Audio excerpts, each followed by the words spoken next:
Welcome to my granola making. And I'm starting with, whoops, I'm not trying to show a brand, 1 kilo. And I'm going to divide the kilo into roughly, more or less, these 2 pans.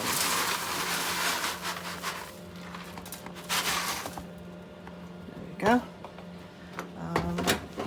And then I have 500 grams, and that's just over a pound of buckwheat. And I'm going to divide that into my 2 pans. This is making quite a lot of granola, but my husband eats it every day, and my sons eat it too, and my daughter and I eat it sometimes. We just put a little bit on yogurt, but the guys have bowls of this. This is spelt flakes. I'm going to add that in here. Again, half a kilo, so that's just over a pound. And lastly, of the flakes, this is rye flakes, crispy rye flakes they're called. And I'm going to, without measuring, try to put about half my kilo package in. So again, half a kilo divided into 2 pounds. In 2 pounds, yeah. And then I'm just going to stir this up a little bit. Get the grains a little mixed up. And mix these up. I like using different grains because I think it's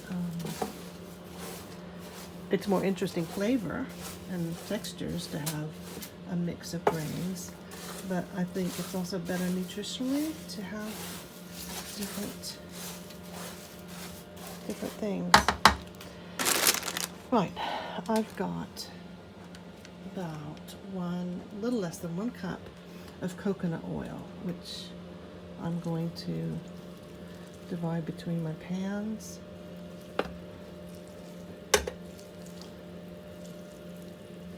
And I've got my oven on. Right now it's on gas mark 5 because I'm just preheating the oven. And that's kind of a moderate oven. I think I'll probably turn it down. So I'm just going to mix this up now.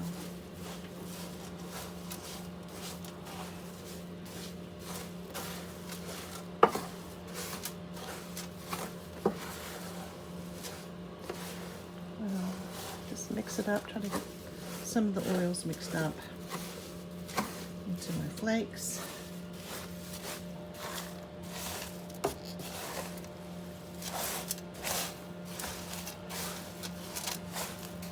There's going to be more mixing to do because I'm going to add sweetener, and you could add honey, you could add maple syrup, you can add white sugar if you want to, or brown sugar.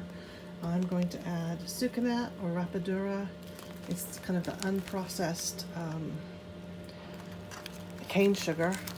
So it's still, even though it's sugar, it still has some of the trace minerals in it that are present in the sugar cane. So even though actually, I'm not going to use all of it. That wasn't even a full packet, and I've still got this because I'm going to be mashing and bashing. As they get heated up, they'll be easier to crunch down as well. So I try to keep this kind of a low sugar affair.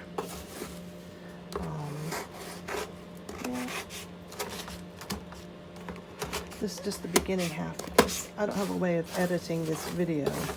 And so at the first part, what I put in the oven are the grains mixed with the oil and the sweeteners.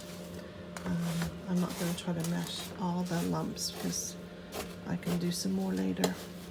And so what goes in the oven, will be these things. And then when the grains have cooked for a little bit, then I will add some fruit and usually nuts of some kind. And today I'm planning to kind of go for a tropical theme, which is why I use the rapadura instead of using maple syrup or honey. I'm using chopped mango, diced mango, and coconut. So that will be what I do for today. I might even do 2 different ones because I've got quite a lot. So what I'm going to do is put them in the oven and let them heat up for a while. The top layers get toasted. I'll stir it a bit. And then at the end, when they're cooked, then I add in the fruit and, in this case, the coconut. If I were going to use another nut, I might lay the nuts on top, like almonds or pecans or something. I might lay the nuts on top and let them kind of get toasted before stirring them in. So anyway, I'm going to stop here, put this in the oven, and I'm going to be keeping it in not very long. I don't bake my granola for very long. So I'll probably stir it in about 15 or 20 minutes and then give it another 20 minutes. And I might decide that's enough, or maybe not, but generally I don't do it for very long, so sorry, I'm not a very good filler. Anyway, also granola is sweetened and baked, and muesli is usually the grains, like the oats and the flakes of various things, without sweetener and without being baked. They're just mixed and have some dried fruits or something mixed in it. But granola is generally baked and has oil and a sweetener added. So there you go.